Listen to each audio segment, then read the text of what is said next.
ननद की शादी में अमीर और गरीब भाभी की ड्रेस। अरे आप लोगों को कल ही कहा था ना कि आज हमें फैमिली पार्टी में जाना है। उसके बाद भी आप लोग अभी तक रेडी नहीं हुए हैं। अरे हाँ माँ, हम तो भूल ही गए थे। माँ मैं अभी ऑफिस से आया हूँ, बस 2 मिनट में मैं भी तैयार होता हूँ। और मैं भी माँ।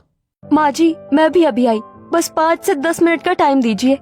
अब सभी लोग अपने कमरे में जाकर तैयार होते हैं। वेदिका कमरे में जाकर एक खूबसूरत सा फ्रॉक सूट पहनती है।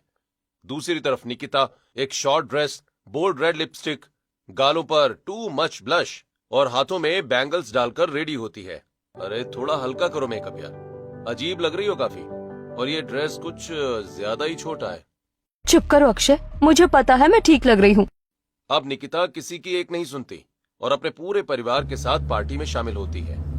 अब जहां घर के सदस्य रिश्तेदार से मिल रहे होते हैं, तो वहीं निकिता डीजे पर जाकर अटपटे तरीके से डांस कर रही होती है और उसकी वीडियो कुछ लफंगे लड़के शूट कर रहे होते हैं। अरे वाह वाह भाई, देख तो कैसे नाच रही है छोटे छोटे कपड़ों में। अरे ऐसा लग रहा है कि मुंबई की राखी सावंत हमारी सोसाइटी में आ गई है। सच में यार, ये तो एकदम तगड़ा माल है भाई। इसकी वीडियो तो बनानी ही पड़ेगी। हाँ। अब ये सब सुनकर अक्षय शर्म से पानी पानी हो जाता है। फौरन निकिता का हाथ पकड़कर डीजे से नीचे उतारता है। निकिता तुम्हारा दिमाग खराब हो गया है क्या? एक तो तुम ये छोटे छोटे कपड़े पहनकर पार्टी में आ गई हो, ऊपर से अटपटे स्टेप्स कर रही हो डीजे पर। तभी कहा था बहू साड़ी और घूंघट में चलो, ताकि परिवार की मान मर्यादा और गरिमा बनी रहे। बहुत बेइज्जती हो गई बेटा, चलो पार्टी से वापस घर चलते हैं। अब पार्टी से आकर निकिता मुंह फुलाकर अपने कमरे में चली जाती है। इसी एक रोज जयंती का पूरा परिवार वीकेंड पर शॉपिंग करने एक एक्सपेंसिव मॉल में आता है, जहां पर सभी लोग अपने लिए coat pant, jeans, Banarasi sari, silicon और ऑर्गेन्जा फैब्रिक में सूट कुर्तियां ले रहे होते हैं। वहीं निकिता छोटे छोटे कपड़ों में सबके सामने बार बार आकर, अक्षय देवर जी, मैं इस कपड़े में कैसी लग रही हूँ? ये काफी एक्सपेंसिव और काफी डिजाइनर है ना? राम राम, फिर से छोटे छोटे कपड़े बहू। तुझे कभी कोई फुल साइज के कपड़े पसंद नहीं आते क्या? सच में, अगर पहले पता होता कि अमीर घर की लड़कियां इस तरीके के कपड़े पहनती है, तो मैं इसे अपने घर की बहू कभी नहीं बनाती। माँ दादी शांत हो जाइए, मैं समझता हूँ ना। निकिता, अरे तुम कुछ दूसरे कपड़े ट्राई कर लो ना। देखो ये कितने शॉर्ट कपड़े हैं यार। ओह प्लीज, अब मुझे ये पसंद आ चुके हैं और मैं यही लूंगी। अब घर वाले निकिता के छोटे छोटे कपड़ों से बहुत परेशान होने लगते हैं। वही निकिता जब भी अपने ससुर को चाय देने के लिए झुकती है, तो उसका पूरा क्लीवेज दिखने लगता है। बहू, जब मैं घर में रहता हूँ तो मेरे सामने तुम साड़ी और सिर पर घूंघट कृपया करके रख लिया करो। हा? इतना कहकर विपुल वहाँ से चला जाता है। वहीं दूर खड़ा अक्षय ये सब कुछ देखकर निकिता को कमरे में बुलाता है। निकिता, तुम्हारे सभी कपड़े आगे से इतने डीप क्यों होते हैं यार, जिसमें तुम्हारा सारा क्लीवेज दिखता है? पापा भी आज शर्मिंदा होने के कारण चाय का कप टेबल पर रखकर चले गए। तुम्हारे कहने का मतलब क्या है अक्षय, कि मुझे बैठने, पहनने और चलने फिरने का तरीका नहीं है? अब तुम मुझे तरीका सिखाओगे? अब इसी तरह निकिता जब छोटे छोटे कपड़ों में घर से बाहर निकलती है, तो आसपास के लोग भी, हे भगवान, सदियों से जयंती का परिवार संस्कारों से भरा हुआ था, लेकिन जब से इसकी ये शहरी बहू आई है, तब से उसके घर का तो रुतबा ही बदल गया है। इसके कपड़े देखो कितने छोटे छोटे हैं। तभी आंखों से चश्मा हटाती हुई Nikita, I extremely sorry aunty ji, मैं आपके एक्सपेक्टेशन पर खड़ी नहीं उतरी, लेकिन आपके एक्सपेक्टेशन को पूरी करके मुझे क्या मिलेगा? क्या आप अपनी प्रॉपर्टी मेरे नाम कर देंगी? अरे मैं तुम्हें कुछ क्यों दूंगी भला, मैं तुम्हारी क्या लगती हूँ? एग्जैक्टली, जब आप मेरी कुछ लगती ही नहीं है, तो आपको मेरी चीजों से इतना फर्क क्यों पड़ रहा है? अब ये सब निकिता के ससुराल वालों को बिल्कुल पसंद नहीं आता। अक्षय समझाने की कोशिश करता है तो उनकी आपस में लड़ाई हो जाती है। हे भगवान, हमारी तो किस्मत ही फूट गई, जो हमने अपने संस्कारी बेटे की शादी शहरी मॉडल लड़की से करवा दिया। अब इसी तरह एक दिन विपुल अपने छोटे बेटे से, बेटा रुद्र, मैं क्या सोच रहा हूँ कि हमारा बिजनेस काफी ज्यादा ग्रो कर रहा है और शहर में हमारे काफी ब्रांच भी खुल चुके हैं, जो काफी अच्छी तरीके से चल भी रहे हैं। इसलिए अब मैं चाहता हूँ कि हमारे कुछ ब्रांच विलेज में भी ओपन किए जाए, जिससे तुम जाकर चलाओ। हाँ पापा, आप ठीक कह रहे हैं। आप वहाँ पर कंपनी खड़ी करवाइए, मैं जाकर स्टाफ इकट्ठे करता हूँ पापा। अब विपुल कुछ ही हफ्तों में विलेज में एक अपनी खुद की कंपनी खड़ी करता है, जिसमें कई लोग इंटरव्यू देने भी आते हैं रुद्र सभी का इंटरव्यू लेते हुए, सॉरी, आपके रिज्यूमे के हिसाब से आपके लिए ये कंपनी ठीक नहीं रहेगी, आप कहीं और ट्राई कीजिए। अब इसी तरह रुद्र 1 से 2 लोगों का इंटरव्यू लेता है, जिसके बाद रुद्र के सामने एक गरीब साधारण लड़की आती है और पहली ही नजर में रुद्र को उस लड़की की सादगी भाने लगती है। सर, ये रहा मेरा रिज्यूम, आप इसे चेक कर लीजिए। अब रुद्र रिज्यूमे से ज्यादा दामिनी की सादगी को चेकआउट करने लगता है। क्वालिफिकेशन तो सच में तुम्हारी बहुत अच्छी है, तो दामिनी तुम कल से ज्वाइन कर सकती हो। Thank you so much sir. दूसरी तरफ अंदर एम्प्लॉय ये सब कुछ देखकर, ओह माय गॉड, हमारे ये बॉस एक नंबर के चोमू है क्या? इन्होंने तो बिना कुछ सोचे समझे उस 2 कौड़ी की गरीब लड़की को काउंसलिंग का काम दे दिया। अरे हम यहाँ क्या झक मराने आए हैं? सच में क्या ही देखकर इसे जॉब दिया सर ने। अब दामिनी खुशी खुशी वहाँ से चली जाती है। तभी रुद्र दूसरे एम्प्लॉयज के पास आता है। अच्छा, तो मेरे पीठ पीछे आप लोग मेरे बारे में इतने वाहियात शब्द यूज कर रहे थे, हाँ? वैसे इससे आप लोगों के स्टैंडर्ड का पता चलता है, ओके, कि आपकी अपब्रिंगिंग कैसी है। अब आप जैसे लोगों के लिए इस कंपनी में कोई जगह नहीं है, सो गेट लॉस्ट। दूसरी तरफ दामिनी खुशी खुशी अपनी गरीब माँ को अपनी जॉब के बारे में बताती है। भगवान की दया है कि तेरी जॉब लग गई, अब हमारे दिन भी थोड़े अच्छे हो जाएंगे। अब दामिनी रोज जॉब पर जाती है, कड़ी मेहनत करती है और पैसा कमाकर अपनी गरीब माँ की देखभाल करती है। वहीं रुद्र धीरे धीरे दामिनी को पसंद करने लगता है। ये लड़की कितनी अच्छी है, पर क्या सच में ये इतनी अच्छी और ईमानदार है? इसका पता तो लगाना पड़ेगा। अब उसी दिन रुद्र अपने हाथों में लाखों रुपए लेकर दामिनी के कैबिन में आता है। दामिनी, मैं अभी इस पैसे को अकाउंट में ट्रांसफर नहीं करवा सकता, सो ये कुछ पैसे हैं, तुम अपने पास रखो, मैं कल तुमसे ले लूंगा, ओके? दामिनी घबराते हुए पैसे लेती है। ठीक है सर। अब पैसे देकर रुद्र वहां से अपने घर चला जाता है। अब रुद्र अपने घर की बैल्कनी में खड़ा होकर कॉफी पीते हुए, मैंने उसे 10 से 20 लाख रुपए दिए, अगर वो ईमानदार हुई तो पैसे उतने ही रहेंगे, लेकिन अगर उसके अंदर जरा भी गद्दारी हुई तो पैसों के साथ में कुछ छेपात जरूर करेगी। अब अगले दिन रुद्र ऑफिस जाता है, दामिनी से पैसे मांगता है। दामिनी सारे पैसे रुद्र के हाथ में दे देती है। सर, पैसे बराबर तो है ना? अब रुद्र भी बार बार पैसे गिनता है। पैसे उतने ही हैं जितने मैंने तुम्हें दिए थे, तुमने अपनी रिस्पॉन्सिबिलिटी अच्छे से निभाई है दामिनी। अब इसी तरह कुछ हफ्ते गुजरते हैं और एक दिन ऑफिस की एक एम्प्लॉय अर्पिता, जिसकी माँ की तबीयत कुछ ज्यादा ही खराब हो रही है, उसके पास इलाज के लिए पैसे नहीं होते हैं। तभी दामिनी अपने अकाउंट से सारे पैसे अर्पिता के अकाउंट में ट्रांसफर कर देती है। अरे दामिनी, ये क्या किया तुमने सारे पैसे मेरे अकाउंट में डाल दिए, अब तुम क्या करोगी? तुम मेरी चिंता मत करो अर्पिता, अब इन पैसों की जरूरत मुझसे ज्यादा तुम्हें है। अब दूर खड़ा रुद्र, आज तो मुझे पूरा एहसास हो गया है दामिनी कि सच में तुम ईमानदार और हेल्पफुल नेचर वाली लड़की हो। अब धीरे धीरे रुद्र को दामिनी से सच्चा प्यार हो जाता है, जिसके बाद रुद्र ज्यादा से ज्यादा समय दामिनी के कैबिन में ही बिताने लगता है। कहीं ना कहीं दामिनी भी अब रुद्र को पसंद करने लगती है। तभी एक शाम, अच्छा दामिनी, आज ऑफिस का काम जल्दी खत्म कर लेना, आज तो मेरे साथ मेरी फैमिली पार्टी में चल रही हो, मेरी भाभी का बर्थडे है। सर, आप लोगों की पार्टियां तो काफी आलीशान और लग्जरी होती होंगी ना, मैं ऐसे सिंपल सादे कपड़ों में। अरे कुछ नहीं होगा, तुम सिंपल सादे कपड़ों में ही अच्छी लगती हो, ओके? अब दामिनी रुद्र के साथ कार में बैठकर उसकी फैमिली पार्टी में आने लगती है। तभी एक जगह कार से उतरकर दामिनी छोटा सा फ्लावर पॉट खरीदती है। ये किस लिए दामिनी? आपकी भाभी का बर्थडे है ना, तो छोटा सा गिफ्ट मेरी तरफ से। अब दामिनी बर्थडे में आती है, जहां सभी लोगों ने एक्सपेंसिव कपड़े और महंगे ज्वेलरी कैरी किए होते हैं। अब निकिता अपना बर्थडे केक कट करती है, सब लोग क्लैपिंग करते हैं और दामिनी छोटा सा केक का टुकड़ा निकिता के मुंह में खिलाने जाती है। तभी निकिता उसको धक्का देती हुई, What the hell is this? तुम हो कौन जो मुझे अपने हाथों से केक खिला रही हो? किसने इनवाइट किया है इसको यहाँ पर? अरे इसके कपड़े देखो, कितनी गंदी बदबू आ रही है इसके कपड़ों में से, और ये तोहफा तो मेरे लिए तो नहीं लेकर आई हो। अब निकिता गुस्से से उस तोहफे को फेंक देती है। अरे तुम्हें लगता है कि मैं तुम्हारी जैसी गरीब लड़की का तोहफा लूंगी जिसे कपड़े पहनने का सेंस तक नहीं है? ये सुनकर दामिनी की आंखों से आंसू गिरने लगते हैं। वो शर्मिंदगी से चूर चूर हो जाती है और चुपचाप वहाँ से जाने लगती है। तभी रुद्र पीछे से भागता हुआ, भाभी आपका दिमाग खराब है क्या? बोलने से पहले कभी तो सोच लिया कीजिए कि आप क्या बोल रही हैं और सामने वाले इंसान को उस बात से कितनी तकलीफ पहुंचेगी। अरे वो मेरे ऑफिस की एम्प्लॉय थी जिसे मैं ही इस बर्थडे पार्टी में लेकर आया था। दामिनी, दामिनी प्लीज रुक जाओ। इतना कहते हुए दामिनी के पीछे रुद्र बाहर आ जाता है, उससे माफी मांगता है। कोई बात नहीं सर, इसमें आपकी गलती नहीं है, गलती तो मेरी है। मुझे अपनी हैसियत देखकर आपके साथ इस पार्टी में आना चाहिए था। अब अगले दिन कैबिन में भी रुद्र दामिनी से माफी मांगता है।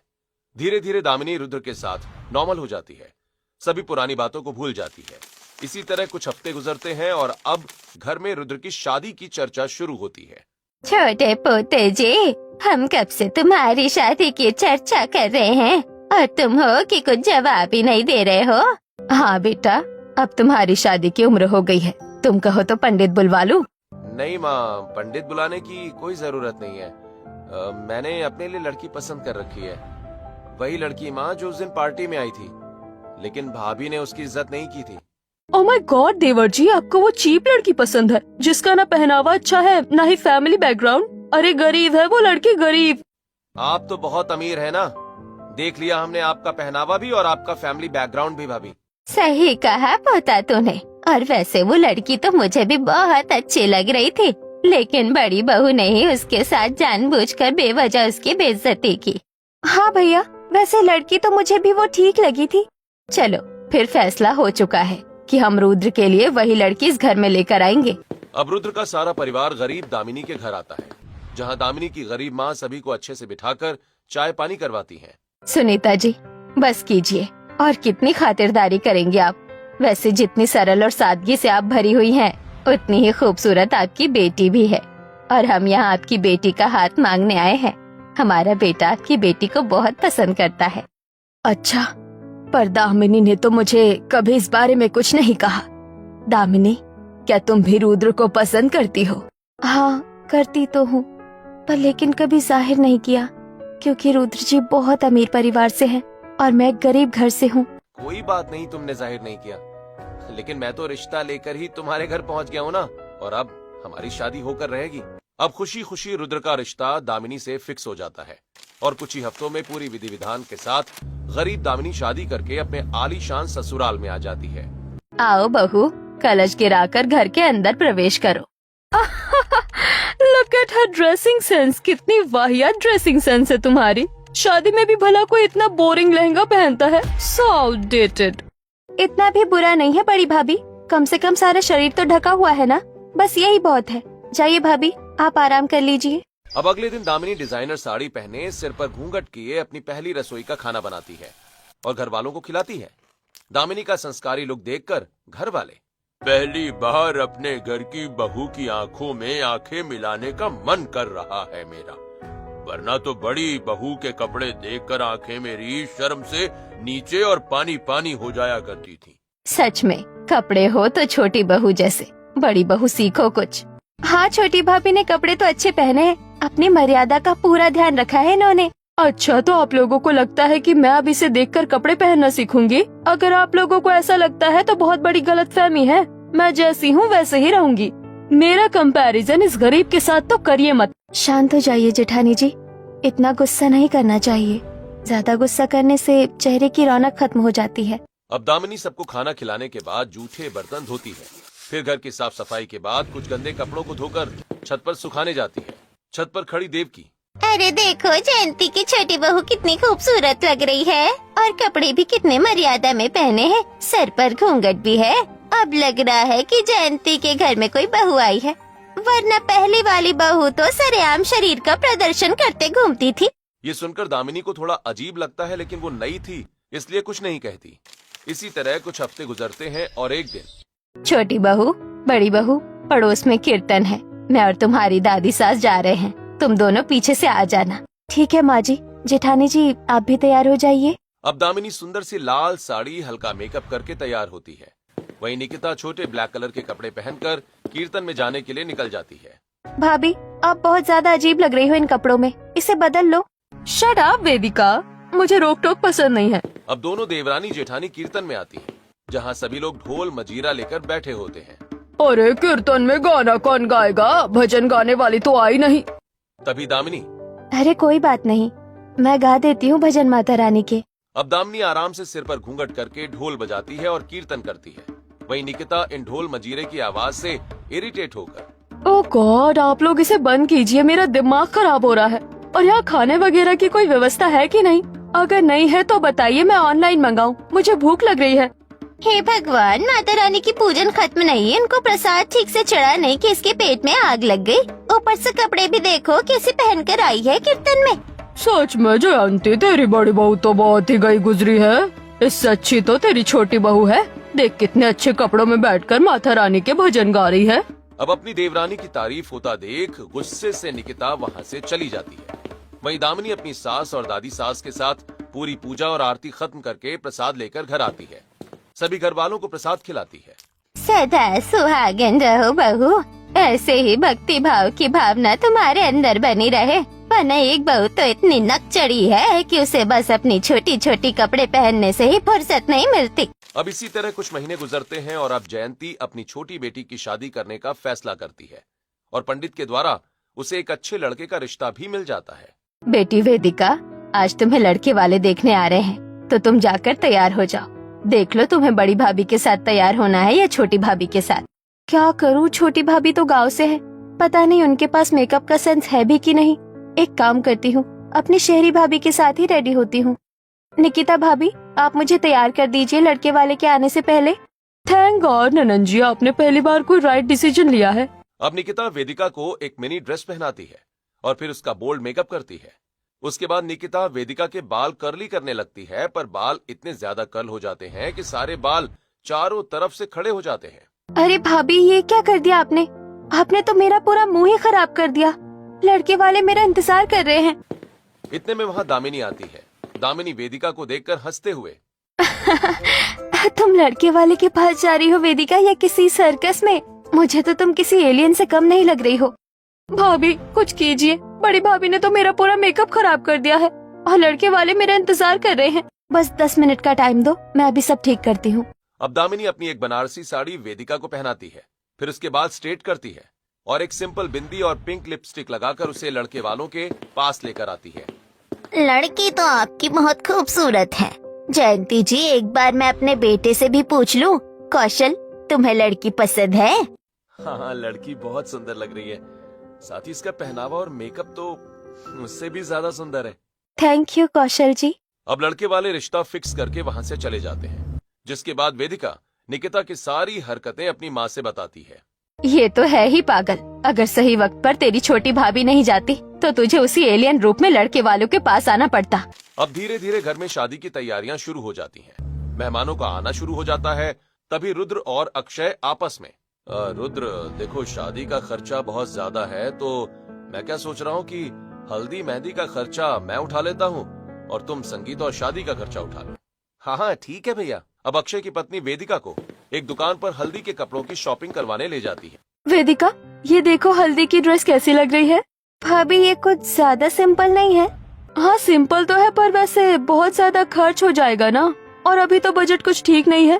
ठीक है फिर, कोई बात नहीं, आप मुझे यही दिला दीजिए। अब वेदिका को सस्ते कपड़े दिलाकर निकिता पीठ पीछे अपने लिए स्टाइलिश येलो कलर का एक शॉर्ट ड्रेस लेती है। अब हल्दी के फंक्शन में जब निकिता वो सिंपल साधारण सा लहंगा पहनती है तो उसकी एक कजन उसे देखकर, तुम कितनी गंदी लग रही हो वेदिका, ऐसा लग रहा है तुमने तो हल्दी के फंक्शन में कोई सेकंड हैंड लहंगा पहना है। इतने में घर के सभी सदस्य वहाँ आ जाते हैं। वहीं सामने से निकिता भी आती है, जिसने स्टाइलिश येलो कलर की ड्रेस पहनी हुई होती है। ये क्या निकिता, तुम खुद इतने अच्छे कपड़ों में हो और मेरी बहन को इतना सिंपल कपड़ा दिलाया तुमने।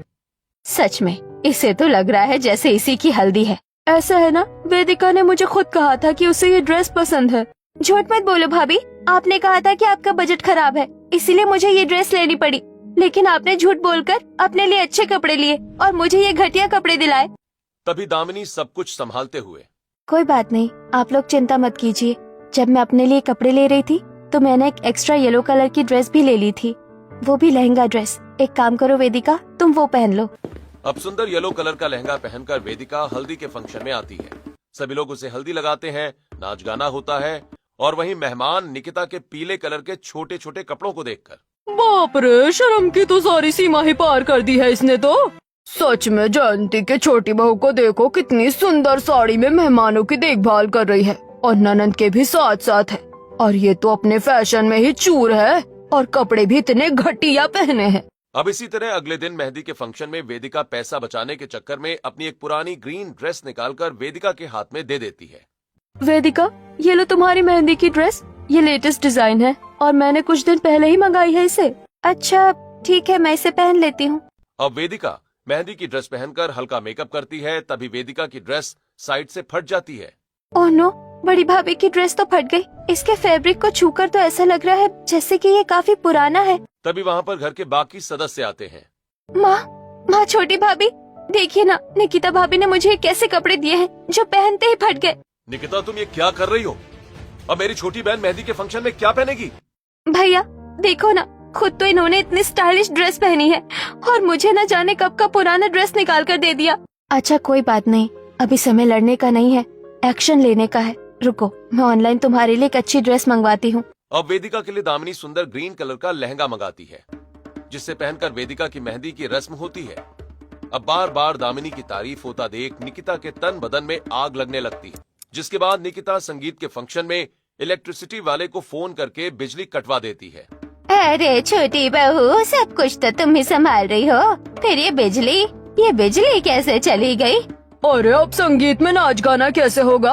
अरे देवरानी जी, ये बिजली कैसे चली गई? कहीं आप पैसे तो नहीं बचा रही हो बिजली का? क्योंकि मेरे पति ने कहा था ना कि वो हल्दी और मेहंदी का खर्चा उठाएंगे और आपके पति संगीत और शादी का, लेकिन आपने तो पहले ही फंक्शन में पैसे बचाने शुरू कर दिए। ऐसा कुछ नहीं है जेठानी जी। अब दामिनी पड़ोस के लोगों से जनरेटर मांगकर घर में बिजली की सुविधा चालू करवाती है, जिसके बाद संगीत का फंक्शन शुरू होता है। लेकिन इसी बीच अक्षय के पास एक फोन आता है। अरे भैया, 4-5 घंटे के लिए लाइट काटने को कहा था, तो अब लाइट का कनेक्शन ऑन कर दूं क्या आप लोगों का, या अभी भी बिजली काट कर ही रखनी है? क्या तुम्हें बिजली काटने के लिए किसने कहा? जी, इसी पते पर किसी निकिता नाम की लड़की ने फोन किया था। ये सुनकर अक्षय के होश उड़ जाते हैं। अब अक्षय इलेक्ट्रिसिटी वाले से बिजली कनेक्शन चालू करवाता है। अब संगीत का फंक्शन खत्म होने के बाद, निकिता, तुम्हारा दिमाग खराब है क्या? तुमने फंक्शन में बिजली की सुविधा क्यों कटवाई? क्या बड़ी बहू, ये सब तुमने किया था? हाँ, ये सब मैंने किया ताकि देवरानी जी की मैं इंसल्ट कर पाऊँ। कुछ ज्यादा ही तारीफ हो रही थी ना उनकी मेहमानों के आगे, वो मुझसे देखा नहीं जा रहा था। अब ये सुनकर दामिनी के होश उड़ जाते हैं, क्योंकि उसने आज तक अपनी जेठानी को नीचा दिखाने के बारे में सोचा नहीं था। अब इसी तरह निकिता शादी की शॉपिंग करने के लिए पहले ही निकल जाती है। वहीं वेदिका इस बार अपनी शादी की शॉपिंग अपनी छोटी भाभी के साथ जाकर करती है। अब शादी की शॉपिंग होने के बाद शादी का दिन आ जाता है, जहां निकिता अपने लिए एक महंगी मेकअप आर्टिस्ट मंगवाती है। अरे भाभी, शादी मेरी है और मेकअप आर्टिस्ट आपने अपने लिए बुक किया है, मेरे लिए बुक नहीं किया। सॉरी वेदिका, मैं भूल गई, तुम किसी और को बुक कर लो। भाभी आप कितनी सेल्फिश हो, अब इस लास्ट मोमेंट पर कौन आकर मेरा मेकअप करेगा? अरे तुम चिंता मत करो, तुम्हारी छोटी भाभी है ना। अब दामिनी अपनी ननद को एक सुंदर लहंगा पहनाकर उसके बालों में गजरा लगाती है, फिर सुंदर सा परांदा भी लगाती है। उसके बाद फेस पर हल्का मेकअप करके उसकी लिपस्टिक, सुंदर सी बिंदी, गले में हार, हाथों में चूड़ियां पहनाकर उसे बड़ी ही खूबसूरती से तैयार करती है। उसके बाद दामिनी खुद भी एक सुंदर सा लहंगा पहनकर हल्का मेकअप करती है। दूसरी तरफ निकिता शादी का ड्रेस भी काफी शॉर्ट पहनती है और भर भर कर मेकअप करती है। मैम, आपका मेकअप बहुत ज्यादा हो रहा है, आपके ड्रेसिंग सेंस के हिसाब से ये ओवर हो जाएगा, मैं इसे कम कर देती हूँ। शट अप, कुछ ओवर नहीं हो रहा है, अमीरों का मेकअप ऐसा ही होता है, इसे ऐसे ही रहने दो। अब धीरे धीरे सभी लोग बैंक्वेट हॉल में आते हैं, जहां दामिनी और निकिता बड़ी ही खूबसूरती से अपनी ननद को स्टेज पर लेकर आती हैं, जहां पर उसका दूल्हा खूबसूरत शेरवानी में खड़ा होता है। तभी मेहमान दूल्हा दुल्हन को छोड़कर निकिता के अटपटे छोटे छोटे से कपड़ों को देखते हैं। उसके कपड़ों की सिलाई टूटी हुई होती है, लेकिन निकिता को इसके बारे में कुछ पता नहीं होता, जिसे देख लोग आपस में बातें बनाने लगते हैं। हे भगवान, जयंती तेरी बड़ी बहू कितने अजीब कपड़े पहन कर आई है अपनी ननद की शादी में। इसका ये कपड़ा कितना छोटा है, और मेकअप, हाय तौबा, ऐसा मेकअप भी भला कोई करता है? भयानक भूत लग रही है। सच में कपड़े जितने छोटे हैं मेकअप उतना ही ज्यादा है। इससे अच्छी तो इसकी देवरानी लग रही है। देखो कितनी सुंदर संस्कारी तरीके से उसने साड़ी पहना है और अपनी ननद के साथ है, कितनी प्यारी लग रही है। अरे अपनी देवरानी से ही मेकअप का सलीका सीख लेती है और कपड़े पहनने का भी। अब आस पास के लोग निकिता के ऊपर तेज तेज हंसने लगते हैं, उसकी वीडियो बनाने लगते हैं। तभी दामिनी एक कपड़े से अपनी जेठानी के फटे कपड़े को ढक देती है और आज पहली बार निकिता को शर्मिंदगी महसूस होती है। तभी दामिनी वहाँ आकर, अरे आप लोग चुप हो जाइए, इतना भी भला बुरा किसी को नहीं कहना चाहिए। कि इंसान का आत्मविश्वास ही टूट जाए। देवरानी जी, आप झूठा दिलासा मत दीजिए मुझे। मैं जानती हूँ मैं बहुत खराब लग रही हूँ, और आज तो मुझे भी एहसास हो गया कि ना तो मुझे ड्रेसिंग सेंस का कुछ पता है और ना ही मेकअप का, पर आप सच में बहुत खूबसूरत लग रही हैं। अरे अगर अपनी गलती का एहसास हो गया है तो जाओ अपना मुंह और मेकअप सब चेंज करके आओ। अब दामिनी ही अपनी जेठानी को सुंदर साड़ी पहनाकर हल्का मेकअप करती है, उसे बैंक्वेट हॉल में लेकर आती है। वहीं वेदिका मंडप में बैठकर पूरी विधि विधान के साथ शादी कर रही होती है। अब वेदिका की विदाई होने लगती है, जहां निकिता उसे गले लगाकर कहती है, ननन जी मुझे माफ कर दो, मैं बहुत बड़ी पागल थी जो इतनी उल्टी सीधी हरकतें कर रही थी, लेकिन आज मुझे अपनी गलतियों का एहसास हो गया है। अब मैं कभी ये सब नहीं करूँगी, और हाँ, आपकी मुझे बहुत याद आएगी। कोई बात नहीं भाभी, जो हुआ उसे भूल जाओ। लेकिन हाँ, मैं इतना जरूर कहूँगी कि आपकी देवरानी बहुत अच्छी है, आप उनके साथ मिलकर रहिएगा। हाँ, आप ठीक कह रही हो। मुझे एहसास हो चुका है कि मेरी देवरानी बेशक से गरीब है, लेकिन दिल की बहुत अमीर है। अब इसी तरह खुशी खुशी वेदिका की विदाई हो जाती है, और इस दिन के बाद से निकिता और दामिनी के आपसी रिश्ते भी मधुर हो जाते हैं। अब निकिता भी दामिनी की तरह नॉर्मल साड़ी पहनने लगती है और अपनी देवरानी के साथ मिलके अपने परिवार वालों के लिए खाना बनाती है, और अब परिवार के सभी लोग मिलजुल कर खुशी के साथ रहने लगते हैं।